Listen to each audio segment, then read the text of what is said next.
The story of the Titanic. Chapter 1. A Ship of Dreams.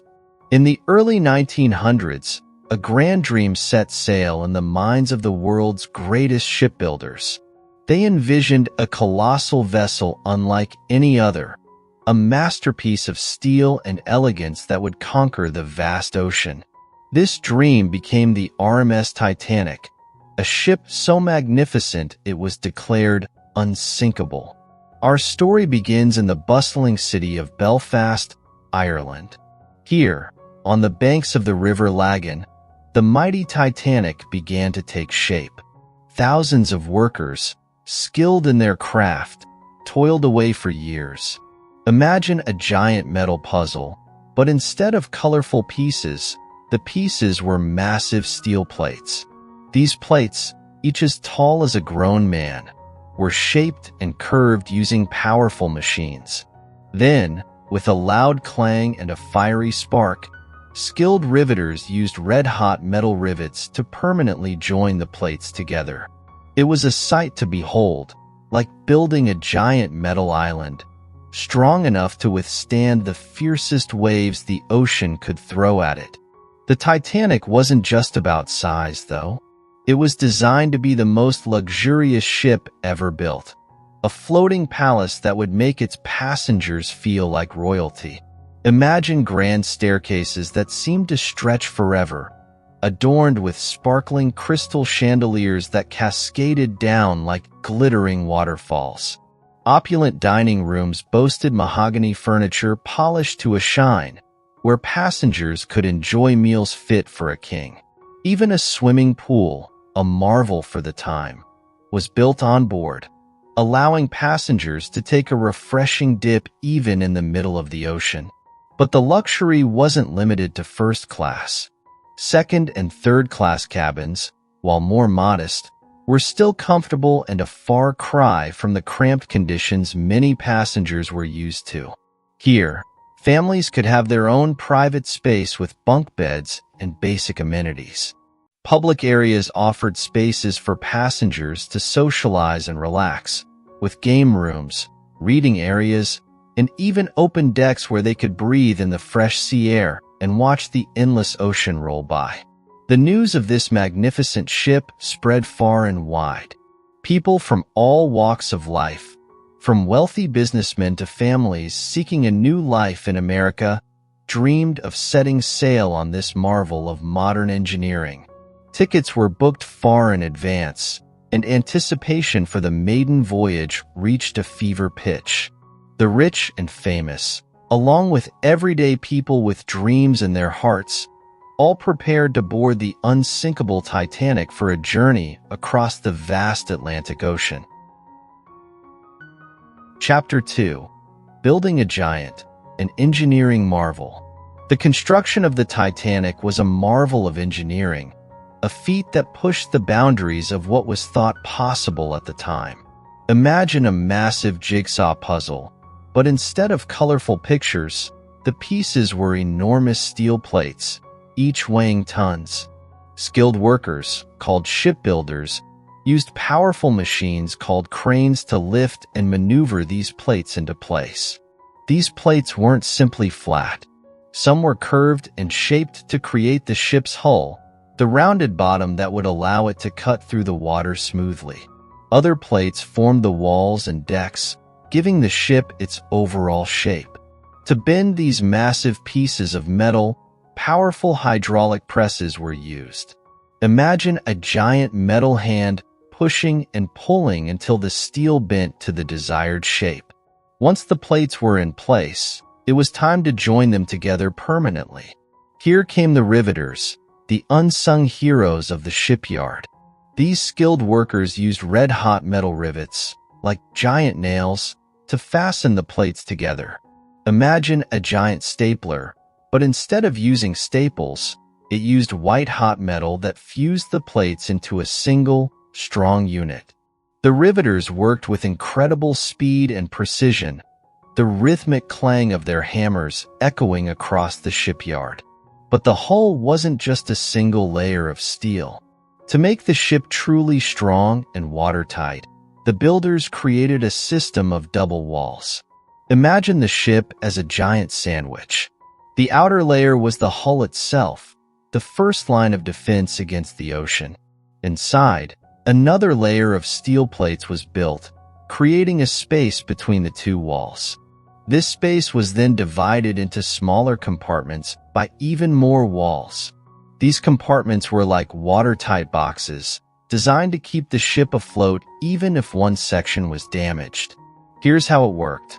Imagine a leak springing in one of the compartments. Water would rush in, but it wouldn't be able to flow freely throughout the entire ship.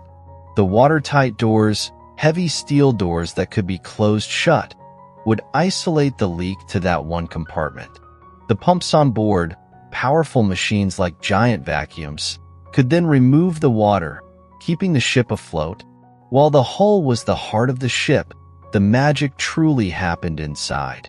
Carpenters, like skilled woodworkers, transformed bare spaces into luxurious cabins and grand public areas. Imagine taking a bare room and turning it into a king's palace. Walls were covered in beautiful wood paneling. Floors were adorned with plush carpets, and furniture was crafted from the finest mahogany. First-class cabins were like private apartments, with spacious bedrooms, sitting areas, and even private bathrooms, a luxury unheard of at the time. The public areas were equally impressive. The grand staircase, the centerpiece of the ship, was a masterpiece of design. Imagine a sweeping staircase that seemed to rise endlessly, adorned with intricate carvings and gleaming crystal chandeliers that sparkled like a million stars.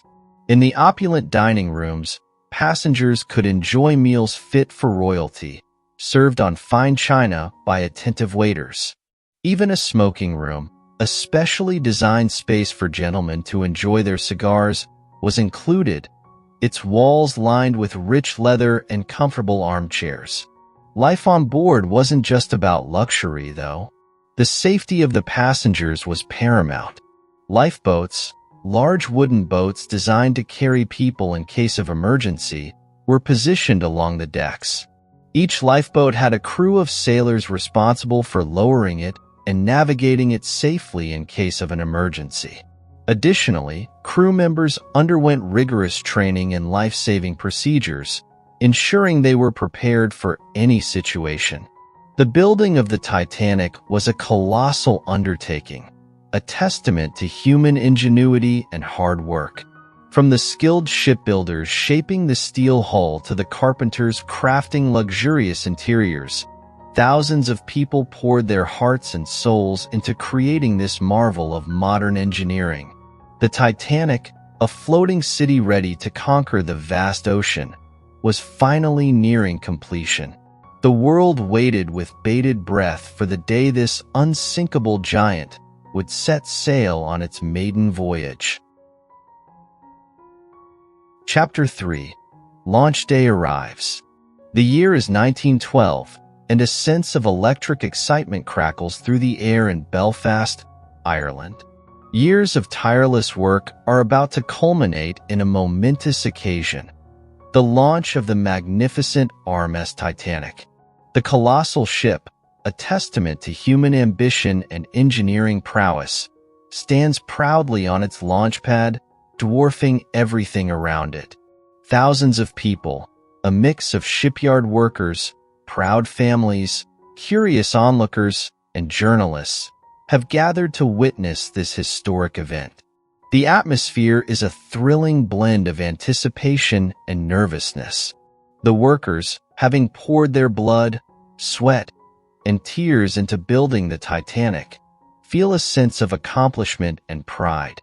Families with loved ones involved in the construction watch with bated breath, a mix of excitement and worry bubbling within them.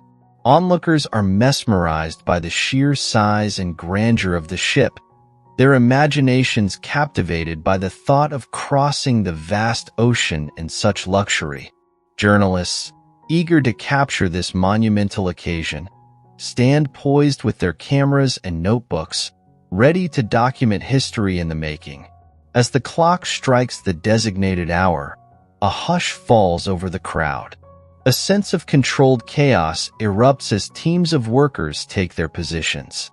Powerful hydraulic rams are activated, slowly releasing the massive chains that have held the Titanic securely in place for years. The ground beneath the ship begins to tremble slightly, a low rumble announcing the imminent movement of this metal behemoth. Then, with a dramatic groan and a triumphant cheer from the crowd, the Titanic begins to slide down the greased launch platform. It's a slow and majestic movement, almost defying gravity itself. The sight is awe-inspiring. This colossal ship, a testament to human ingenuity, gracefully gliding towards the water. The crowd erupts in a thunderous applause that seems to shake the very foundations of the shipyard. Whistles blow, hats are thrown in the air, and tears of joy well up in many eyes. It's a moment of pure triumph, a celebration of human achievement in the face of immense technical challenges. As the Titanic continues its descent, a cheer erupts from the onboard crew, their faces beaming with pride. For them, this launch marks the beginning of a grand adventure, a chance to be part of history on this incredible vessel. Once the Titanic reaches the water, a wave of relief washes over the crowd. The launch, a complex and potentially risky operation, has been a success. The ship floats majestically, dwarfing the smaller boats bobbing around it. The cheers turn into a joyous cacophony, a celebration of this monumental achievement. However, the launch is just the beginning of the journey. The Titanic, now christened with seawater, needs to be outfitted with all the necessary equipment and supplies for its maiden voyage. Lifeboats, essential for safety in case of emergencies, are lowered into their designated positions. Powerful cranes unload mountains of provisions, food, fuel, and other necessities onto the ship. Every detail, from the navigation equipment to the life jackets, undergoes rigorous inspection to ensure the safety and comfort of the passengers.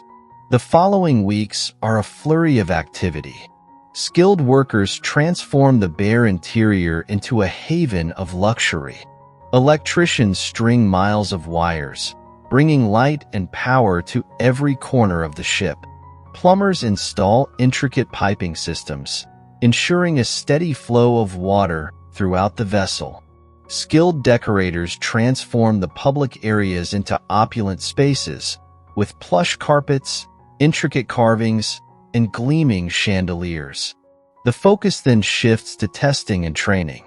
The crew undergoes rigorous drills, learning emergency procedures and practicing their roles in case of unforeseen circumstances. The powerful engines are brought to life for the first time, their rhythmic hum echoing across the shipyard. Lifeboats are lowered and raised, ensuring smooth and efficient operation in an emergency. As the launch day fades into memory, a new kind of excitement builds. The world eagerly awaits the maiden voyage of the Titanic, the unsinkable ship that promises luxury and adventure across the vast Atlantic Ocean. People from all walks of life, from wealthy socialites to families seeking a new life, have booked their passage on this marvel of modern engineering.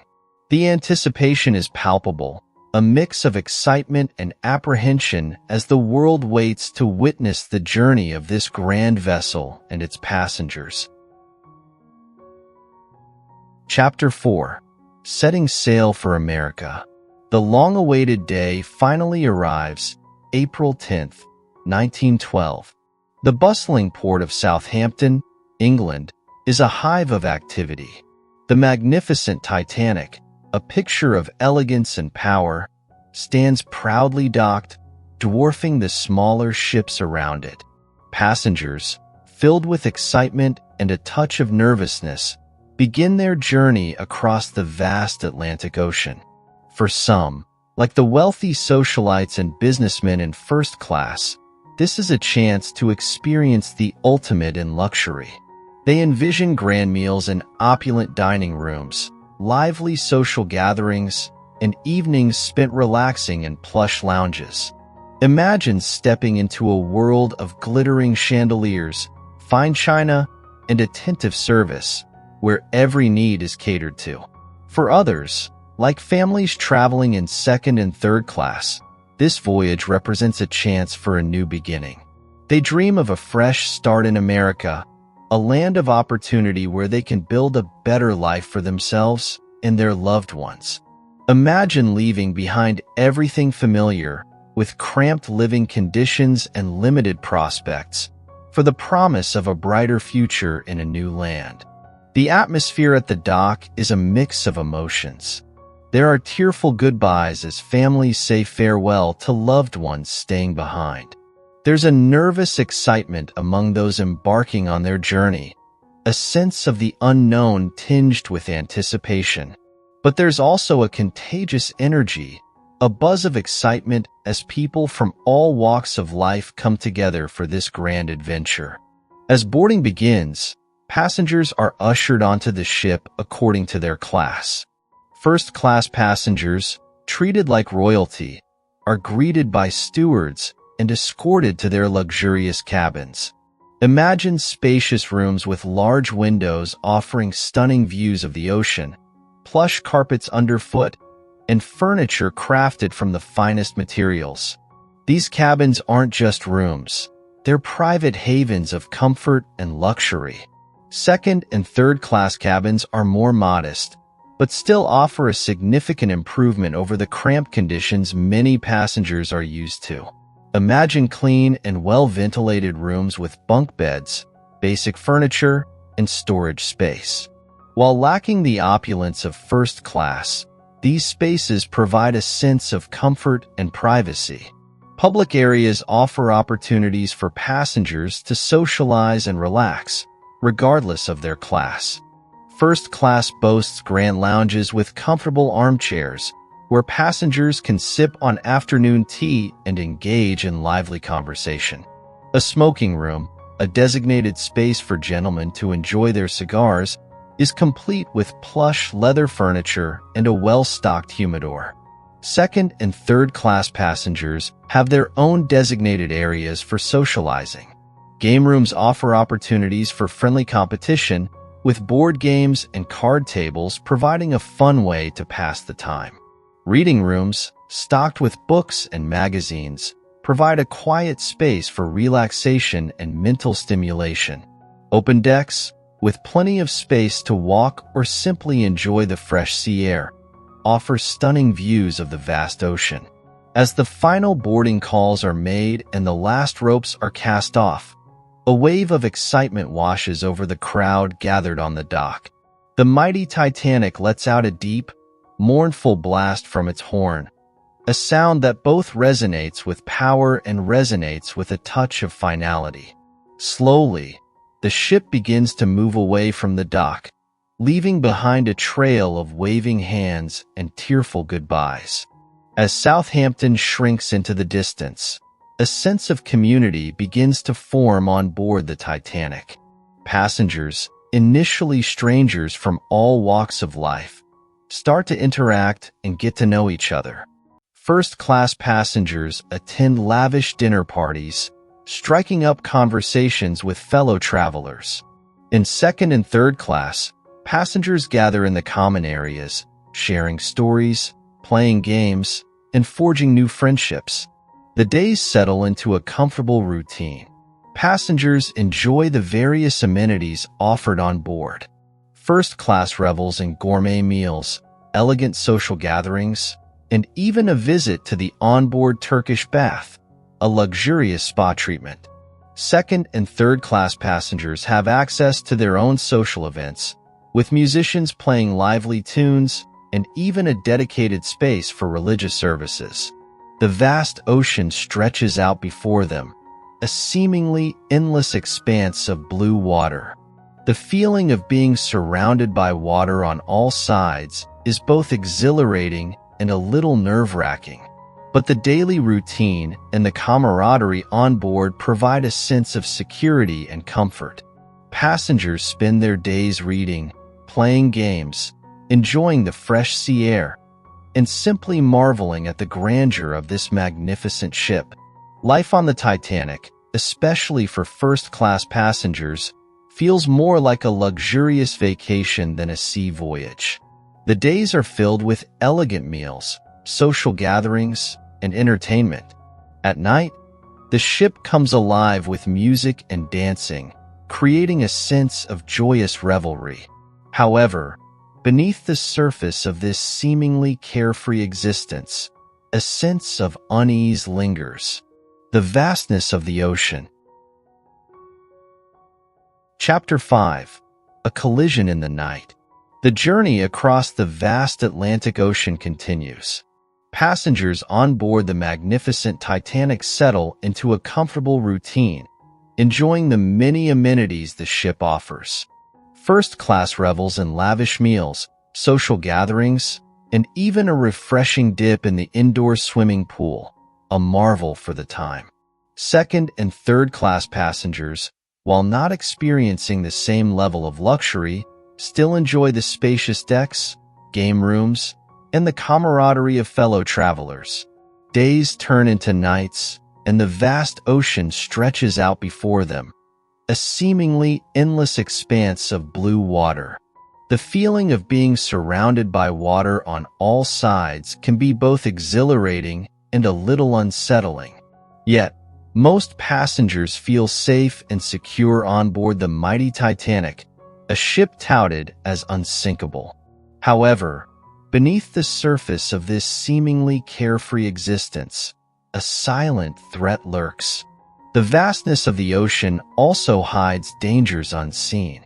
On the night of April 14, 1912, disaster strikes without warning. An iceberg, a massive chunk of ice that has broken away from a glacier, emerges from the darkness. Icebergs are a constant threat to ships sailing the North Atlantic, and warnings of their presence had been received by the Titanic. Unfortunately, a combination of factors leads to a deadly encounter. The lookout, stationed high in the crow's nest, spots the iceberg too late.